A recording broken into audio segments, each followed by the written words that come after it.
Salut, c'est Gabrielle Caron. Bienvenue à J'ai fait un humain. J'ai fait un humain est disponible sur Patreon, fait que je vous invite à aller vous abonner si jamais ça vous tente de nous encourager. Et par nous, je veux dire je. Sur Patreon, ben, vous allez avoir des épisodes en avance et même des épisodes bonus. Puis quand vous vous abonnez au Patreon, ben, ça me permet de continuer d'enregistrer ici, au studio bien entendu. Aujourd'hui, je rencontre Judith, qui est enceinte en ce moment, félicitations d'ailleurs, et elle va venir nous raconter son premier accouchement. Mais avant, j'aimerais en profiter pour remercier la boutique de linge pour enfants Beluga, qui est un fier partenaire de J'ai fait un humain. Dans le fond, la boutique Beluga, là, c'est pour que vos enfants, vos bébés soient super bien habillés, peut-être même un peu mieux que vous. Ils ont une livraison rapide partout à travers le Canada. Ils ont une boutique en ligne et c'est comme magasiner avec des chums de filles tellement que les vendeuses sont présentes et à l'écoute. C'est sûr que vous allez trouver des habits pour vos petits et ils vont être absolument adorables en photo. Ils m'ont presque donné le goût d'avoir un autre bébé tellement leur linge est cute, mais ça n'arrivera pas. Judith! Allô! Merci d'être là. On va parler de ta première grossesse. Tu me disais que tu as eu un parcours en fertilité. Oui. On a fait vraiment fécondation in vitro parce que mon conjoint, c'est lui qui a un nombre de spermatozoïdes trop faible pour avoir une grossesse naturelle. Fait qu'on est passé par là. On a été chanceux, par contre, parce que on n'a pas dû passer par tout ce qui est les inséminations avant de se rendre là. Fait que ça a été relativement rapide. Je dirais en tout, ça a pris environ 1 an avant que j'aille mon premier transfert d'embryon et qui a fonctionné aussi du premier coup. Fait que c'est ça, c'était pour ma première grossesse. Puis en règle générale, ça a bien été là, de A à Z, à part peut-être de la petite fatigue puis des nausées au début. Là. Les classiques, comme on Ouais, appelle. c'est ça. Ouais, ça a bien été en général. Ouais. Puis, où tu voulais accoucher, mettons? C'était quoi ton scénario idéal? Moi, j'avais en tête quand même d'accoucher à l'hôpital parce que, bon, comme premier accouchement, je me sentais plus en sécurité là. Puis j'ai déjà travaillé dans les hôpitaux, fait que, j'avais comme confiance d'être entourée de personnel soignant. Fait que j'avais pas de plan en tant que tel. Je me suis dit, tu sais, tant qu'il... Je les laissais faire, tu sais. J'étais pas fermée à avoir l'épidurale ou non. J'étais pas fermée à ce qui était des instruments s'il y avait besoin, tu sais. T'allais là en confiance, c'est là. ça. J'ai laissé ça aller naturellement, là, ouais. Puis, comment ça a commencé? J'étais chez ma belle-sœur. On était en train de souper. Puis, j'ai commencé à avoir des contractions au souper. Qu'est-ce que tu mangeais?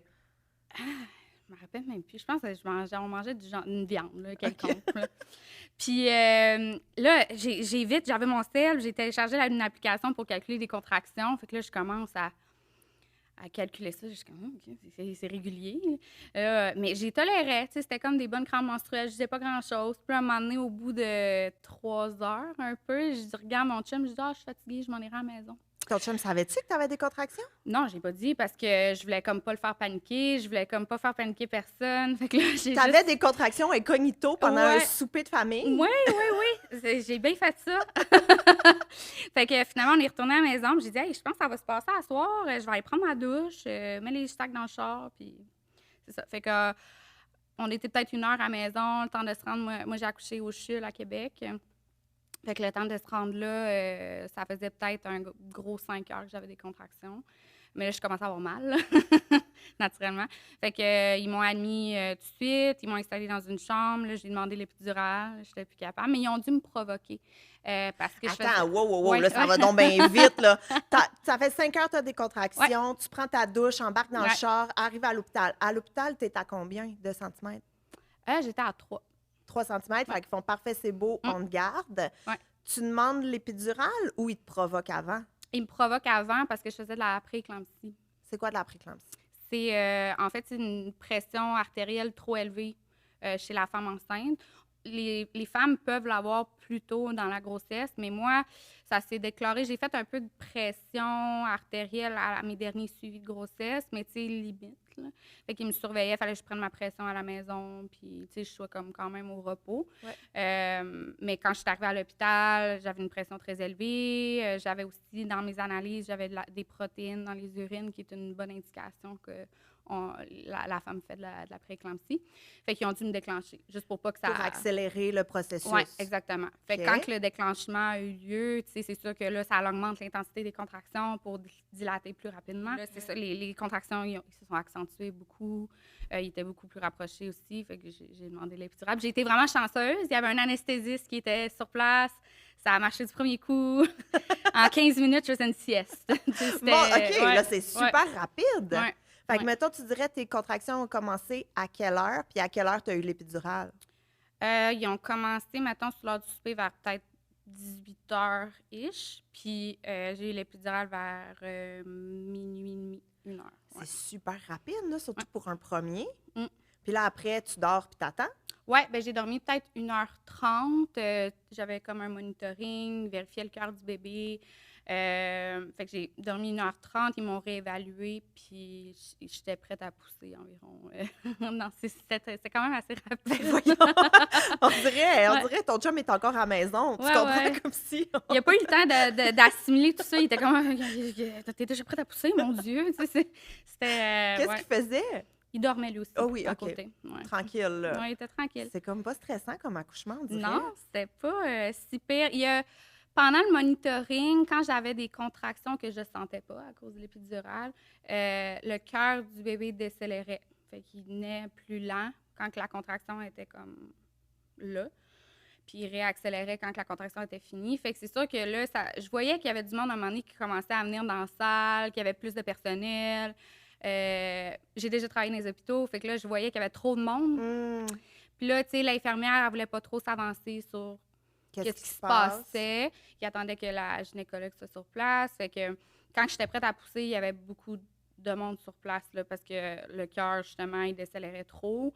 Il passait de 140 à 40 battements par minute. Mon Dieu, c'est bas. Oui, j'étais sur le bord d'une césarienne. OK. Ouais. Il était stand-by, là. Oui. Et on te dit... Ben là, j'étais prête à pousser. Fait que là, ils m'ont installée. Ils ont dit, on va essayer. Fait que on a essayé et ça a bien été. En 10 minutes, il était sorti, mais ils ont dû prendre une ventouse, par contre. Ouais.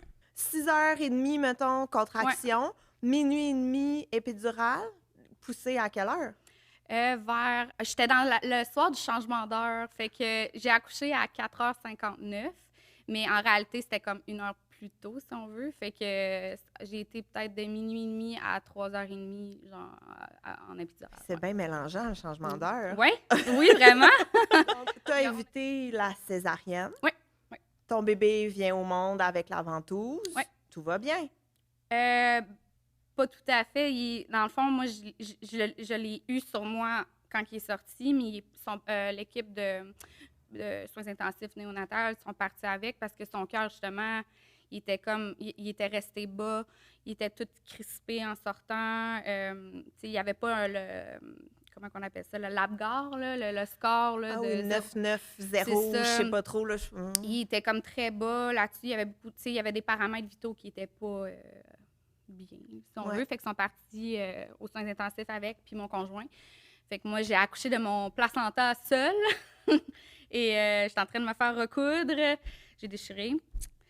Puis, c'est ça. J'ai été toute seule pendant peut-être 2 heures de temps. Sans savoir qu'est-ce qui se passait? Ben mon conjoint, il m'écrivait quand même. J'avais mon téléphone, là, mais c'était comme... Ben c'est sûr, c'est encore angoissant, là, mais il me rassurait beaucoup. Puis, tu sais, il y a une médecin qui est revenue entre-temps. Fait qu'elle me rassurait que tout allait bien, mais tu sais, je sais à quel point Oui, ils vont pas débarquer en faisant « Ah, tout va mal! » C'est en même temps une chance qu'elle est venue te voir pour te rassurer, mais comme tu dis, il y a quand même toujours le petit doute de qu'est-ce qui se passe vraiment. Oui, exactement. Puis, mais au bout de, c'est ça, 1h30, 2 heures, j'ai eu Simon. Puis on est tout allés après ça dans notre chambre là, pour notre petit séjour à l'hôpital. C'était un bébé qui pleurait pas du tout. Puis même, on se demandait qu'est-ce qui se passait. J'étais, mon Dieu, les bébés dans la chambre à côté, ils pleuraient. Les familles, ils paniquaient. Nous autres, c'était comme... Mon chum pensait qu'il était sourd. Là, Ah! il y a le petit test de surdité, le petit monsieur qui vient avec son genre de petite machine. Il a dit tout est beau. Fait que là, bref, il était pas très difficile. Ça a super, moi, j'ai allaité. Ça a super bien été, là, le mettre au sein. Tout était parfait. J'ai pas gercé. Je te dis, c'est Tout le était rêve. beau, Le là! rêve. Tout était beau!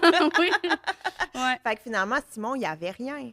Non, Ils ben, l'ont juste pris par précaution, c'est ça, j'imagine, exactement. s'assurer que tout va bien. Mais un Mm. coup qu'il est revenu dans ta chambre, Ouais. tout est beau, pleure pas sourd, allait Non. super bien. Oui.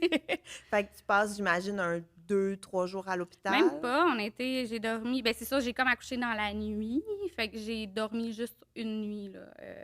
Dans le fond, j'ai accouché, j'ai fait comme un 24 Ouais. heures, là, ouais. Après, on retourne à la maison. La vie reprend avec un nouveau-né. Ouais. Tout va bien. Oui, quand même, Simon grandit. Mm. Simon se développe. Mm. Simon avance. Ouais. Et qu'est-ce qui s'est passé après? Simon, il est décédé à la garderie pendant qu'il faisait sa sieste à 11 mois. Il est décédé de la mort subite du nourrisson, à 11 mois et 2 semaines, un peu avant sa fête. Du moment qu'il est né jusqu'à son décès, c'était un bébé, pas de problème, c'est très, très, très facile. Il n'y a aucun problème de santé. Il était parfait, là. C'était tout ce que je voulais, là. Puis, c'est ça, malheureusement, on n'a pas été chanceux. Est-ce que tu es à l'aise de revenir sur ce moment pour nous raconter un peu comment ça s'est passé? Oui. Parce que tu es arrivé le matin à la garderie. Ça a été quoi la suite? Dans le fond, j'étais au travail. J'ai eu un appel dans les alentours de 3h30, 4h de l'après-midi. C'est ça, j'ai des bouts très flous, là, mais j'essaie de le raconter du mieux que je peux. Fait que c'est ça, j'étais au travail, j'attendais des patients, puis mon conjoint, il m'appelle, mais c'est pas lui qui parle au bout du téléphone. C'est son associé avec qui travaille, Marie-France, qu'elle s'appelle. Puis là, elle me demande, je suis où? Là, je suis comme, ben, je suis au travail. Elle dit, OK, il faut que tu restes où ce que t'es. Là, je suis comme, OK, mais encore. Elle dit, il est arrivé quoi avec Simon? Il aurait fait un arrêt cardiaque. Il est en route pour l'hôpital. Là, il ne faut pas que tu bouges jusqu'à t'es. Elle raccroche. Là, j'ai une faiblesse. J'ai échappé mon téléphone. J'ai comme vu noir. Puis là, ma collègue, elle m'a comme entendu tomber. Fait qu'elle est arrivée. Elle a dit, qu'est-ce qui se passe? J'ai dit, essaie de rappeler Alex. Là, il y a quelque chose qui s'est passé. Pas capable de rejoindre Alex, qui est mon conjoint. Puis là, pas longtemps après, j'ai reçu un appel d'un numéro masqué qui était le service de police de Québec, qui m'ont appelé, qui m'ont demandé j'étais où, puis de rester sur place, de ne pas m'en aller avec ma voiture. Mais il n'était pas capable de me dire qu'est-ce qui s'était passé. Tu sais, j'étais vraiment dans le néant. Moi, je veux dire, j'étais comme ça se peut pas, ça se peut pas. Je faisais juste dire ça se peut pas, ça se peut pas, ça se peut pas. Fait qu'ils sont arrivés au bout de 15-20 minutes, en pleine heure de pointe à Québec. Fait que là... Puis t'es encore au travail à ce moment-là? Ouais, je suis encore au travail à une clinique privée où je travaille comme infirmière. Fait que là, moi, c'est la panique générale. J'essaie de rejoindre mon conjoint, il répond pas. Tu sais, je vois qu'il refuse mes appels. Ouais. Fait que là, les policiers arrivent, je mets mes bottes, c'était l'hiver, je mets mes bottes, je ramasse mon manteau, m'embarque dans le char dans l'auto de police, puis ils me disent rien. Ils disent, la femme qui est en avant de moi, elle dit ça va bien aller. J'ai dit, qu'est-ce que tu sais, toi? Tu n'es même pas capable de me dire où est-ce qu'on s'en va. Puis moi, ma clinique où est située à Québec était directement à côté du CHUL, qui est le centre hospitalier vraiment pour les enfants. Mais on s'en allait pas là. On s'en allait à Saint-François-d'Assise, dans Limoilou. Fait que c'était logiquement dans un cerveau d'infirmière qui a déjà travaillé dans les urgences. Je suis comme, c'est pas bon signe qu'il soit pas au CHUL. Fait que là, on se rend... Mais les policiers viennent te chercher et ne te disent pas parce ce qu'ils qui savent se passe. Ils savent pas. Les policiers, ton conjoint que t'arrives pas à rejoindre, son associé qui t'a appelé, rien du j'ai tout. Aucune information. Puis il m'a demandé des questions par rapport à moi, tu sais, mon nom, où j'étais née, le nom de mon garçon, tu sais, des questions j'imagine, passer le temps, là, mais bref, je suis restée relativement calme, tu sais, dans l'auto de police. Puis là, on arrive à Saint-François, ça a pris peut-être 10 minutes. Puis ils m'ont fait rentrer par une porte comme d'employés. Puis quand je suis arrivée là, il devait y avoir une vingtaine de policiers qui faisaient un couloir devant la salle de réanimation jusqu'au bureau où je devais me rendre. Puis mon chum était déjà là, tout seul. Puis il pleurait. Fait que c'est sûr que j'étais arrivée là, puis j'étais comme... C'est fini, c'est... Il était pas capable de parler. Fait que là, je cherche un contact visuel avec quelqu'un, puis la médecin qui... Docteur Mercier, qu'elle s'appelait, est rentrée, puis je l'ai regardée, j'ai dit, dis-moi que c'est pas vrai. T'sais. Puis elle a dit, malheureusement, on a tout fait, mais ton garçon, il est décédé. Fait que, à partir de ce moment-là, j'ai tombé comme en mode engourdi, là, pendant plusieurs semaines. Là. Fait que là, tu te répètes pendant que tu es dans le bureau, je veux dire, là, des travailleurs sociaux viennent, des psychiatres, des psychologues, l'homme qui s'occupait des soins spirituels, tout le monde vient, là, ma belle-sœur, le meilleur ami à mon chum, là, le monde commençait à venir, mais j'entendais rien, t'sais. Puis l'enquêteur aussi, qui s'occupait du dossier de Simon, s'appelait Simon. Puis il s'est présenté, puis un homme tellement gentil, il a gardé contact avec nous par la suite, puis il dit, je m'appelle Simon, puis je suis désolée de m'appeler Simon, c'est... Ouais. Fait que, ça a été une des personnes qui m'a comme, pas rassurée, parce qu'il n'y avait rien de rassurant dans ce qui se passait, mais qui m'a le plus comme donné un peu confiance pour la suite. Il y avait comme une... Je sais pas, il y avait comme quelque chose, une petite connexion, je sais pas, qui se passait entre lui puis moi puis mon conjoint. On avait comme confiance en lui. Là. Donc là, à un moment donné, la médecin est venue me voir puis elle m'a demandé si je voulais aller le voir. Fait que là, j'ai dit oui, c'est sûr. Mais jusqu'au moment que je suis arrivée dans la salle de réanimation, je croyais encore qu'il était en vie. T'sais. J'étais comme, c'est impossible. Fait que ils ont ouvert les rideaux, puis j'ai vu son petit corps sans vie, sa civière.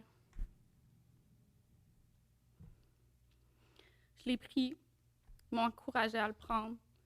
Je l'ai versé pendant 1 heure. J'ai dit que je l'aimais, puis que j'étais pas prête à ça. Puis je savais pas nécessairement comment j'allais faire pour avancer sans lui. J'ai été, c'est ça, 1 heure avec, à le bercer. Mon conjoint, il n'a pas voulu le prendre, mais il est venu quand même. Puis...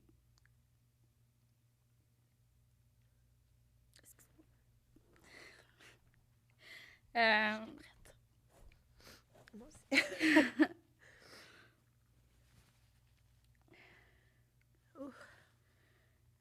Quand on a jugé que c'était correct, en fait, c'est quand même une grosse enquête, là, tout ce qui entoure la mort d'un enfant sans raison. Là, donc, est-ce que l'éducatrice de ton fils a dû être suspectée? Elle a dû... Ben, en fait, j'ai eu les grandes lignes, mais c'est sûr, son service de garde a été analysé de A à Z, elle a été questionnée énormément, mais j'ai jamais eu de doute sur l'éducatrice. Jamais. Elle s'appelle Sophie, puis on s'écrit encore les 22 de chaque mois, parce qu'il est décédé un 22. Puis je sais qu'elle a eu difficile, vraiment. Elle a retrouvé. Elle a tenté les manœuvres, elle a tout fait. Ça a dû être un... J'ai pas vu la scène, mais je me l'ai tellement imaginé. Tu sais, je voyais même comme si je flottais dans le ciel, puis je voyais l'ambulance avec l'escorte policière. J'ai entendu dire qu'il y avait environ une vingtaine d'autos de police qui laissaient passer l'ambulance jusqu'à l'hôpital, puis ça a passé aux nouvelles. Fait que, tu sais, je sais que tout le monde a tout fait. J'ai jamais eu de doute là-dessus. Mais oui, c'est allé à l'identité criminelle de Montréal, tout ça, où il y a eu l'autopsie. Ça a été très, très long quand même à savoir qu'est-ce qu'il y a eu, parce qu'il y avait plusieurs hypothèses. Simon, il y avait eu un streptocoque la semaine avant qu'il décède. On était comme, bon, c'est des complications suite à ça. Il y avait l'hypothèse aussi, bon, il y avait eu un peu de saignement au niveau des poumons qui était finalement relié probablement au processus de décès. Quand on arrête de respirer, les poumons s'accumulent de liquide, puis il aurait trouvé un peu de sang. Fait qu'ils se sont dit qu'il y avait peut-être une maladie pulmonaire aussi derrière ça. Puis il y avait aussi l'hypothèse de la mort subite du nourrisson. Mais là, moi, je pensais à ça quand il y avait 1, 2, 3 mois. Là. On pense tout à ça, j'ai l'impression, là, quand on a eu notre premier enfant. Mais rendu à 9, 10, 11 mois, je pensais plus du tout à ça. Là. Mais selon la littérature, ça peut arriver jusqu'à 18 mois. Je savais pas que c'était si tard. Oui, moi non plus. C'est vraiment ça qui est sorti à l'autopsie. Ils ont trouvé aucun. Ils disent que, je pense, j'ai pas le chiffre exact, mais comme 3 enfants sur 10, ils trouvent une raison pour la mort subite, si on veut. Puis les 7 autres, ben c'est comme tout le temps un peu en suspens. Ils peuvent réouvrir les dossiers des fois quand ils ont des décès, mettons, comparables, si on veut. Là. C'est le CHUM qui s'occupe de tout ça. Là. Mais pour l'instant, on ne sait pas qu'est-ce qui s'est passé. Si tu avais dit, là, c'est une complication du streptocoque ou il y a telle ou telle maladie, est-ce que ça change quelque chose vraiment? Je me suis longtemps posé cette question-là. Au bout du compte, non. T'sais, ça reste, la douleur est aussi grande, pareil, selon moi. C'est juste que il y a quand même un certain... peut-être une page qui se tourne quand tu sais vraiment la cause exacte. Mais, ça a changé au final. Là. Mais c'est sûr... Oui, honnêtement, si j'avais pu savoir exactement qu'est-ce qui s'était passé, j'aurais aimé ça. Mais je veux dire, j'ai quand même accepté aujourd'hui que peut-être je ne le saurais jamais. Ouais. Ça a été long, mais... Mais c'est ça que j'allais te demander aussi. C'est quoi le processus de deuil après? Ben c'est sûr, c'est propre à chacun. Comme il y en a des fois qui tournent la page, j'imagine, plus vite que d'autres. Moi, comment ça s'est passé? Je dirais que les 3-4 premiers mois suivant ses funérailles, qui ont eu lieu environ 1 mois et demi après son décès, ça a été quand même assez long à cause de l'enquête et tout. J'ai comme rentré un peu en mode d'évitement. Tu sais, j'évitais de penser même que j'avais eu un garçon. Tu sais, je savais que je l'avais eu, mais il y a quelque chose dans mon cerveau qui a comme barré un peu cet événement-là de ma vie. J'étais plus capable de regarder des photos. La porte de sa chambre est restée fermée pendant 4 mois, sans qu'on l'ouvre. Tu sais, j'ai essayé de vivre normalement en genre de pilote automatique, puis... Mais j'avais l'impression de... Tu sais, j'étais pas là, pareil. Au bout de 4-5 mois, j'ai commencé à avoir des flashs qui me revenaient de l'événement quand je le voyais à l'hôpital. Puis ça m'empêchait de fonctionner, tout simplement. Tu sais, mettons, je pouvais conduire mon véhicule, je voyais une ambulance passer, fallait que je me stationne, la panique me prenait, je voyais juste l'image de lui décédé sa civière à l'hôpital. Je me refaisais comme la scène en boucle dans ma tête, puis c'était très difficile de comme décrocher de ça. Fait que j'en ai parlé à mon médecin de famille, puis elle m'a diagnostiqué, excuse-moi, d'un trouble un peu post-traumatique. Fait que par après, une fois que j'ai réussi à me trouver une psychologue, je suis rentrée dans une thérapie qui a duré plusieurs mois pour essayer de m'enlever ces images-là de la tête, là. J'allais à toutes les semaines, c'était des thérapies, des séances de 2 heures de temps. Il fallait que je raconte l'événement en boucle. Il fallait que je l'écoute à la maison pour essayer de comme habituer à mon cerveau de comme enregistrer ces images-là comme pour me convaincre, oui, c'est vraiment c'est arrivé, puis de pas passer par-dessus, mais de peut-être des adoucir un peu. Peut-être de l'intégrer. Intégrer, oui. C'est une forme de réexposition prolongée qu'ils appellent. Il y a d'autres méthodes. Je sais que c'est pas la seule, mais ma thérapeute a jugé que pour moi, c'était bien. Ouais. Fait que ça a duré plusieurs mois. Puis là, aujourd'hui, c'est sûr, je suis pas parfaite encore. Là. J'en ai des journées que je le revois, puis...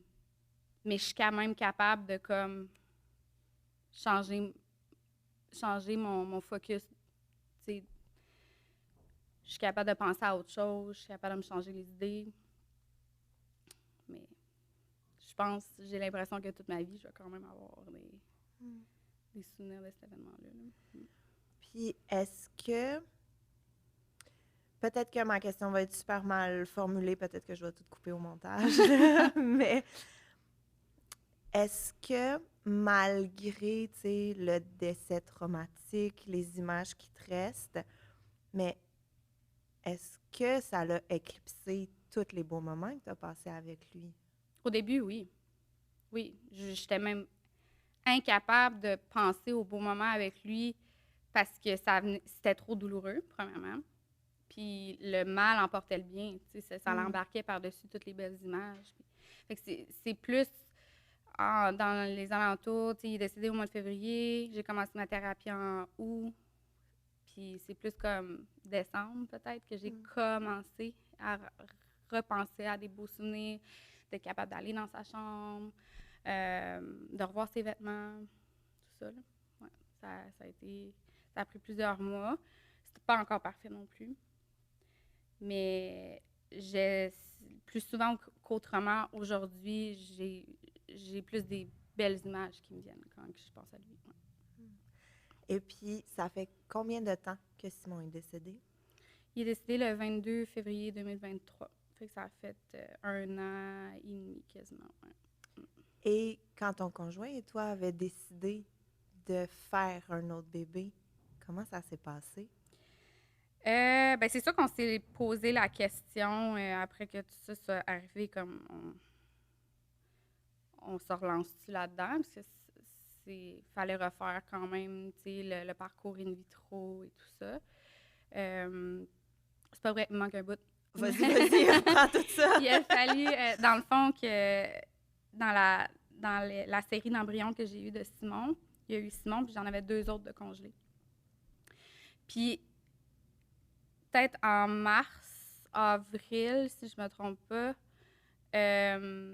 on a réessayé de faire un transfert d'embryon qui n'a pas fonctionné. Puis on a réessayé après ça en août.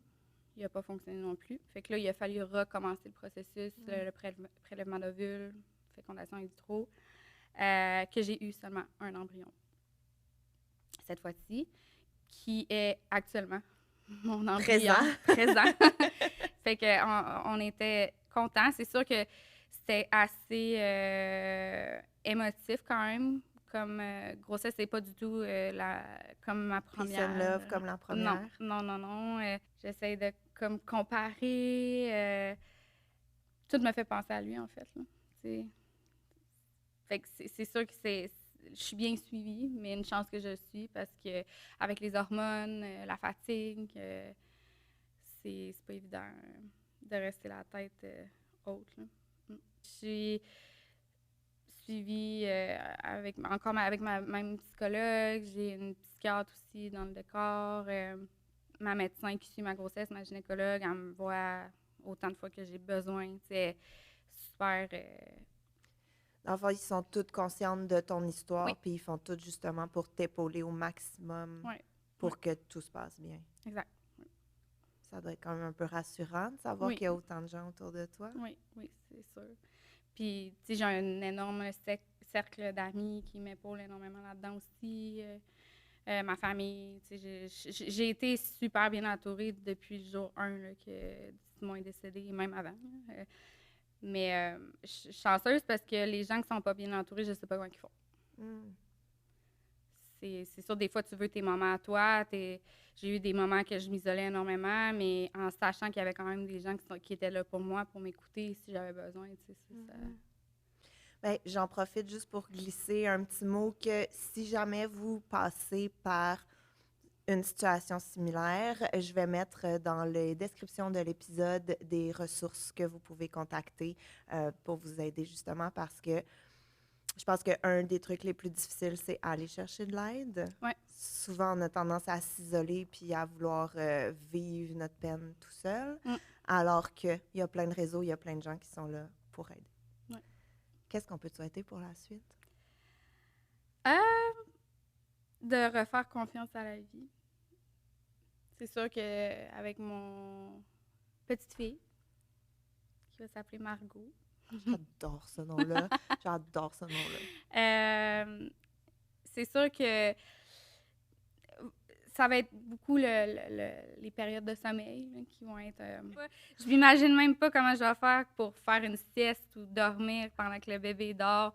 Tu sais, c'est encore du cheminement. Là, mais j'espère pouvoir refaire confiance que la vie peut bien aller quand même des fois, malgré les tempêtes. Là. C'est sûr que faut que je me parle. Là. Écoute, j'ai une dernière question Oui. à te poser, mais juste avant, on dirait que j'aimerais ça te faire un câlin. On peut-tu? Oui! Bon, c'est bon. C'est fait. C'était pour moi. Mais, ouais, ben, je vais en profiter pour te dire merci vraiment beaucoup d'être venue aujourd'hui nous raconter ton histoire. Qu'est-ce que tu aimerais dire aux mamans qui nous écoutent? Je dirais que, tu sais, des fois, on se laisse vite emporter par... La vie va vite, là. On est comme pressé de retourner au travail, les cellulaires, on est distrait. Moi, la seule chose que j'ai à dire, puis que je me remercie de l'avoir fait, mais j'ai vraiment profité des 11 mois avec Simon. J'ai dormi avec, puis je m'en faisais pas des commentaires des autres. Je prenais le temps de le bercer, puis je le gardais sur moi. Tu sais, je l'ai collé comme j'ai voulu. Puis j'ai aussi, tu sais, mis de côté mon téléphone quand j'étais avec, tu sais. Parce qu'on ne sait pas qu'est-ce qui arrive. La vie va vite. La vie est imprévisible.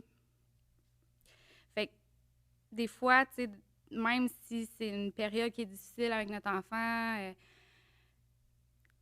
tu sais, c'est tellement pas grave. Dans le fond, faut y apprendre à vivre en tant qu'humain, là. L'enfant, peu importe l'âge Fait que c'est important d'en profiter parce qu'on ne sait pas qu'est-ce que la vie nous attend. Merci beaucoup, Judith. Merci à toi.